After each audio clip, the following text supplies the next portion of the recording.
em que você pode analisar a questão aí de endurecer coração.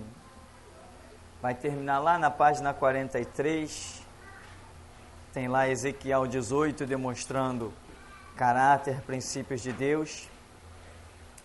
E para concluirmos então, 2 Tessalonicenses capítulo 2, Paulo está dizendo que, como os homens rejeitaram o amor da verdade para se salvarem, Deus lhes permitirá a operação do erro. Deus lhes permitirá. Quer dizer, é uma permissão, não está demonstrando uma vontade absoluta de Deus. Por quê? A vontade absoluta de Deus era que Ele, Deus, reinasse sobre os homens. Foi para isso que Deus criou o homem, para assim levá-lo para a eternidade, etc. Mas Paulo, em 2 Tessalonicenses capítulo 2, diz que Deus fez de tudo, enviou Jesus, etc, etc. Mas os homens rejeitaram essa verdade. Então Deus dará permissão para que o mal reine. E o mal, Paulo está falando desse que está prestes a se levantar, anticristo, né? Que terá aí como base a União Soviética, que é a besta. Acredite, a União Soviética é a besta. Então, Deus permite o erro, por quê? Porque os homens rejeitam a sua verdade, rejeitam o que é correto. Assim, lá com Faraó, nós podemos ver mais uma vez a situação em que Deus mostra uma verdade para Faraó, demonstra um poder sobrenatural, uma série de situações. Moisés está ali, ninguém consegue lançar mão dele. Por que Faraó não mandou matar Moisés? Por que a ordem para matar Moisés não saiu? Então Deus está demonstrando a soberania que tem, mas Faraó reluta, resiste, e Deus permite que ele fique mergulhado em erro. E acaba esse erro praticamente destruindo a nação do Egito, né? Muitas pessoas foram mortas, pragas, sofrimentos incríveis. Encerramos então a questão de nascer predestinado ou ser impedido de crer.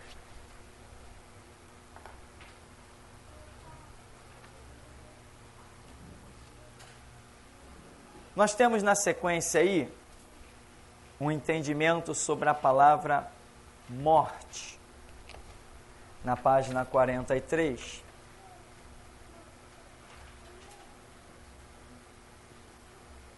Até hoje ainda tem gente que diz assim, morreu, acabou, né? Morreu, acabou. A glória do cristianismo é justamente o entendimento de que morreu, não acabou. Morreu, começou. A morte para nós é um portal, para nós que aguardamos em Cristo, glorioso. Para aqueles que estão fora de Cristo, um portal terrível, complicado. Então veja que lá em Gênesis,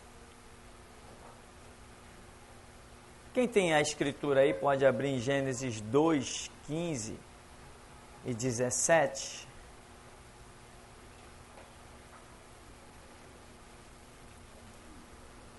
É quando Adão recebe uma palavra de Deus, né? Dizendo, Adão, não toques nesta árvore, porque no dia em que nela tocares, certamente morrerás.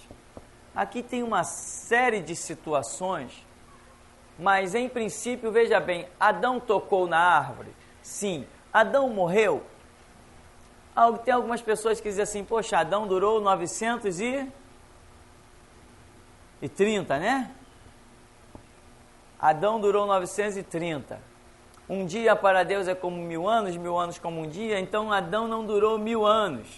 Então ele morreu no dia que Deus falou em que ele morreria. É um fato até considerável profeticamente. Mas o que nós entendemos mais diretamente é que Deus disse que Adão tocando ali, ele morreria. Mas Adão, depois que tocou naquela árvore, viveu ainda centenas de anos. Então o que nós chegamos à conclusão? Que a palavra morte, ali quando Deus a está usando em Gênesis, não tem o sentido que a sociedade mundial desenvolveu na sequência dos anos. Porque o que vemos ali, o que aconteceu com Adão? Ele deixou de existir? Não, ele continuou a existir, vivo. Mas o que aconteceu com Adão? Perdeu a comunhão com Deus. Então, o que Deus tinha dito que ele morreria. Então, a morte significa a perda da comunhão com Deus, ou seja, separação. Temos aí morte física, morte espiritual. O que é a morte física? É a separação deste mundo, quando o corpo vai ao pó, né? E a essência espiritual que existe no homem sai deste mundo e não tem mais permissão de estar neste mundo. O diabo usa aí as suas doutrinas terríveis, espíritas, para dizer que o espírito dos que morrem estão sujeitos a invocações e manifestam-se nos médiuns, nos terreiros de macumba, nos centros espíritas, né, na linha branca e um monte de coisa, nos terreiros por aí. Tudo mentira. Aqueles espíritos que se manifestam ali são dos anjos caídos, que se transformaram em demônios. Mas espíritos de seres humanos não têm permissão de vagar sobre a terra. Você já viu um filme espírita? Fez um sucesso danado chamado Ghost, Do Outro Lado da Vida. Assistiu, né? Filme belíssimo, história de amor, fundo musical de primeira linha, o cantor é afinadíssimo, né? Os arranjos musicais são de coisa que... gente que domina a música, né? Eu fui no cinema assistir esse filme há muito tempo e acabou o filme, só balde para recolher lágrima. Só balde. O cinema em peso, chorando e lamentando e pranteando. Em peso. O filme preparado para isso, para mexer com as emoções. E muita gente ficou com a ideia daquele filme na cabeça, achando que o espírito de alguém, quando morre injustamente, que fica vagando pela terra, procurando vingança ou esperando sei lá o quê. Né? Tudo ilusão, aquilo não acontece, aquele filme não tem nada a ver com a realidade. Ele mostrava que alguém que morria fora da hora ficava vagando, mas alguém que morria na hora certa era levado, né, para o céu. E alguém que morria sendo mal era arrastado por sombras negras para o inferno. Ideia espírita, aquele filme é uma visão completamente espírita, uma visão kardecista. Aquela visão do Ghost é uma visão kardecista. Realidade, nada. Tem diabo para tudo que é canto, né?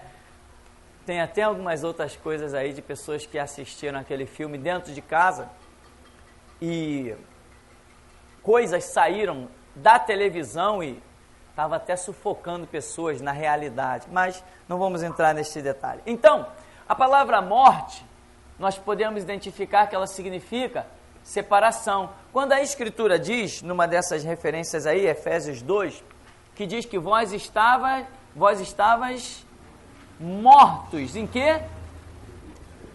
Estávamos mortos nos nossos delitos e pecados. Mortos nos delitos e pecados? Então nós estávamos separados de Deus por consequência dos nossos pecados, dos nossos delitos, né? Lá em Isaías 59 diz que o que faz separação entre nós e o nosso Deus? Os nossos pecados fazem separação entre nós e o nosso Deus. Ou seja, Estar morto na visão bíblica não é deixar de existir, nem em primeira mão baixar a sepultura. Lá em Apocalipse, depois que todo mundo já morreu, né? Apocalipse diz que os que não foram achados escritos no livro foram lançados no lago de fogo e enxofre. Isto é a segunda morte. Segunda morte. Então, qual é a primeira? A primeira morte foi quando a pessoa partiu da terra, em que foi separada da terra. Separação, morte. Primeira morte, separação da terra. Acabou. Segunda morte, separação de Deus, definitivamente. Haverá um julgamento e haverá a segunda morte, que é a separação definitiva de Deus. Acabou. Ali então foram lançados no lago de fogo e enxofre. Lago, profundidade, significa esquecimento, desprezo total. Então, misericórdia, né? Esse é o caminho que a gente não quer trilhar. Temos que lutar, porque Deus atua com misericórdia, mas o juízo será sem misericórdia. Então, veja bem, a palavra morte, ela vai demonstrando-se na Escritura como significando uma separação e não como um deixar de existir.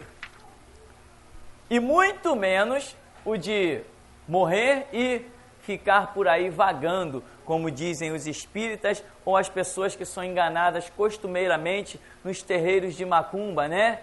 Que teve um caso de um rapaz conhecido do meu irmão, em que tínhamos uma certa amizade, conversávamos, e ele dizia, ele frequentava, consultava espíritos enganadores, e ele conta que um dia ele está lá no barracão, lá onde o demônio está manifesto, aí a pombagira manifestou, e um rapaz chegou lá, e disse assim, eu queria falar com a minha mãe.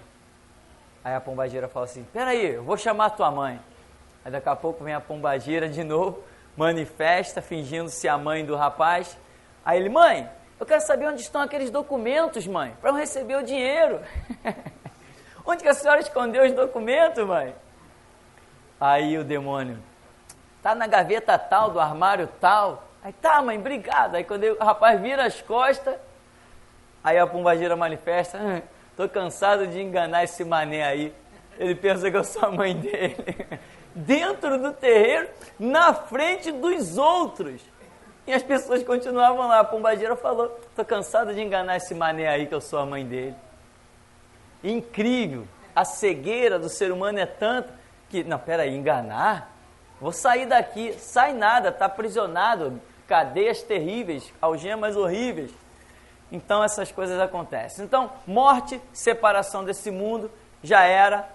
Enquanto a dispensação não mudar, não volta neste mundo, né? E quando tiver que voltar, não voltará em espírito, voltará num corpo. No milênio, pessoas estarão voltando a este mundo, mas em corpo, não incorporado no corpo de outros. Amém? Estarão voltando no seu próprio corpo, a exemplo de Jesus, que voltou neste mundo no seu próprio corpo. Isso faz uma diferença muito grande. Temos perguntas? Então, aquela passagem que diz, aquele que crê em mim, mesmo depois de morto, viverá, é esse mesmo contexto? É a morte espiritual, no caso? Olha, Jesus disse, aquele que crê em mim, ainda que esteja morto, viverá. Podemos imaginar que é por aí o caminho, né? Porque se crê em Jesus, mesmo que esteja morto, ou seja, que seja separado deste mundo, ainda assim vai estar vivo. E o que é estar vivo na Escritura? Quem arrisca? O que é estar vivo na Escritura? Estar em comunhão com Deus.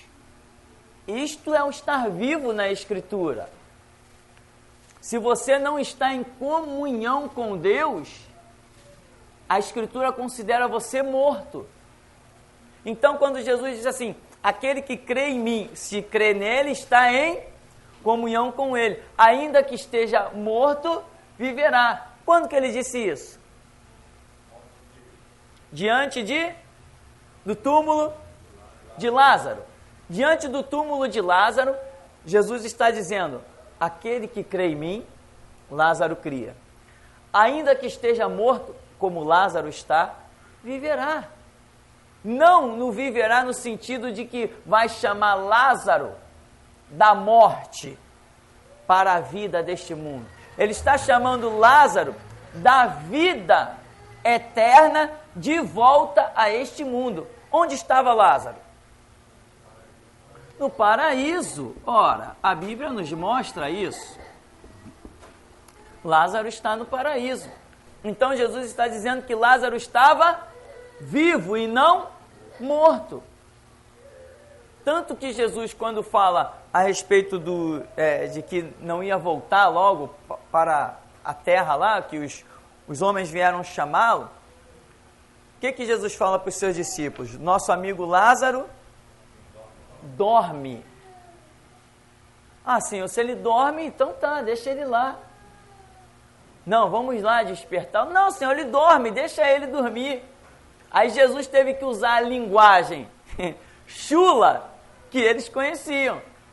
A linguagem caída, a linguagem equivocada, a linguagem errada. Jesus teve que usar a linguagem errada para que os discípulos entendessem a realidade.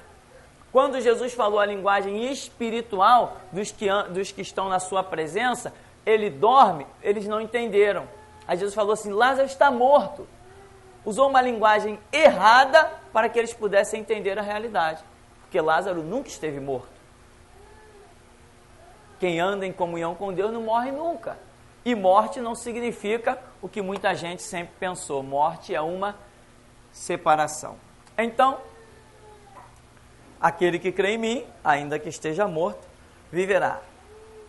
Nós temos ainda aí vários episódios, várias passagens que vão mostrar para você que morte, né? Por exemplo, tem Apocalipse aí, Apocalipse 20, verso 11. Alguém que possa sacar da espada aí, dê uma lidinha para a gente, Apocalipse 20, verso 11 e verso 15. Então, veja bem, o que a Bíblia está mostrando? Essas pessoas que não foram achadas escritas no livro da vida e foram lançadas para dentro do lago de fogo, elas estavam mortas ou vivas? Elas estavam vivas. Não é isso?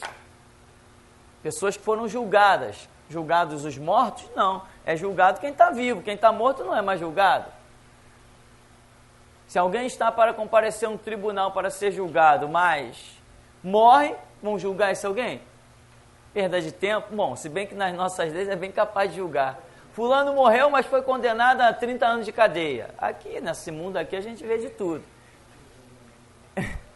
Então, a palavra morte, você tem que colocar na sua memória que ela significa isso aqui.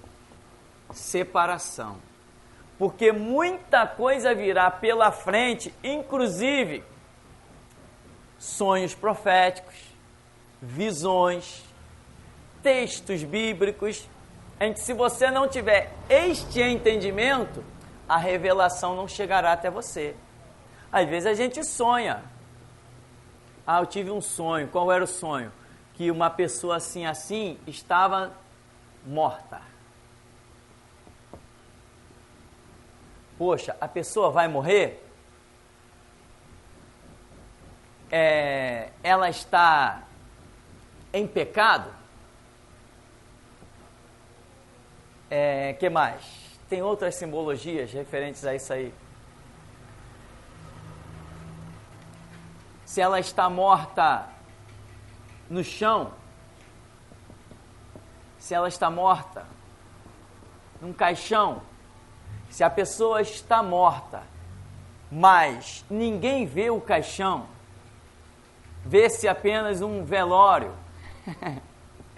Tudo isso aqui está ligado à questão morte, separação E cada situação dessa tem uma interpretação diferente. Cada situação dessa. Eu sonhei que eu ia para um velório. O velório era do seu fulano, mas eu não via ele. Eu sonhei que eu ia para um velório e eu via o seu fulano no caixão. Normalmente aqui é morte natural mesmo. A pessoa estava morta no chão. Isso aqui significa desprezo. Íamos para um velório, mas não víamos o morto. Isso significa uma morte espiritual na vida sobre a terra. Ou seja, a pessoa está desprezando a palavra de Deus. Então, mas você tem que ter noção do tema central, morte, do que ela significa. Senão você fica perdido em saber. Eu sonhei que fulano estava morto. Será que vai morrer? Meu Deus. Não, nada disso. Há um caso que sim. Há um caso que você sonha que a pessoa está morta. Agora, dependendo do seu contexto, do que está inserido nesse cenário do sonho, o que aparece no sonho, se aparecem cores no sonho, se aparecem números no sonho, se aparecem pessoas no sonho, e se essas pessoas têm alguma posição ministerial, ou se essas pessoas são desviadas da igreja, se essas pessoas são ímpias, ou se essas pessoas são crentes, cada contexto vai refletir no significado do sonho. Então, mas o tema central é que a palavra morte está ligada à separação, né? Apocalipse 21:8, quando diz ficarão de fora, né, os cães, os feiticeiros, quanto aos tímidos, aos covardes, essas coisas todas, está demonstrando o julgamento de vivos. Não está demonstrando um julgamento já dos que estão sobre a terra, mas sobre aqueles que partem, aqueles que já morreram, ou seja, já foram separados do planeta Terra. Então, para nós concluirmos a questão morte, quem quer morrer aí? Ninguém? Como diz o ditado, todo mundo quer ir ver a Deus, mas ninguém quer morrer. Quem quer ver Deus aí? Só tem que morrer, irmão, não tem jeito não. Então, primeiro significado e o segundo significado. Morte física, morte espiritual. Morte física, corpo e alma separados do mundo. Não parece não, mas que está escrito mundo. Segunda, morte espiritual, quando a pessoa que já foi separada do mundo passará pelo julgamento e será desprezado eternamente ou será aprovado eternamente. Então, se ela depois de passar pelo julgamento, se ela é desprezada por Deus, isto se chama segunda morte. Se ela é aprovada, a Bíblia diz que os que foram bem-aventurados santos, o que tem parte na primeira ressurreição. Bem-aventurado e santo que tem parte na primeira ressurreição. Sobre estes não tem poder a segunda morte. Porque a segunda morte é condenação. Mas quem são os que são bem-aventurados e santos que têm parte na primeira ressurreição? Quando é a primeira ressurreição? No arrebatamento da igreja. Esses aqui estão garantidos. Esses aqui não vão passar por nenhum tribunal para terem as suas vidas julgadas, mas somente as suas obras julgadas, mas a sua salvação já está garantida. Então, bem-aventurado e santo, separado, o que tem parte na primeira ressurreição. Sobre esses não tem poder a segunda morte. Segunda morte é quando a pessoa é julgada e desprezada eternamente. eternamente. Algumas pessoas dizem, não é possível que um Deus de tanto amor, tanta compaixão, tanta misericórdia, que não tem prazer na morte do ímpio, não é possível que Deus vai fazer um ser humano, né, sofrer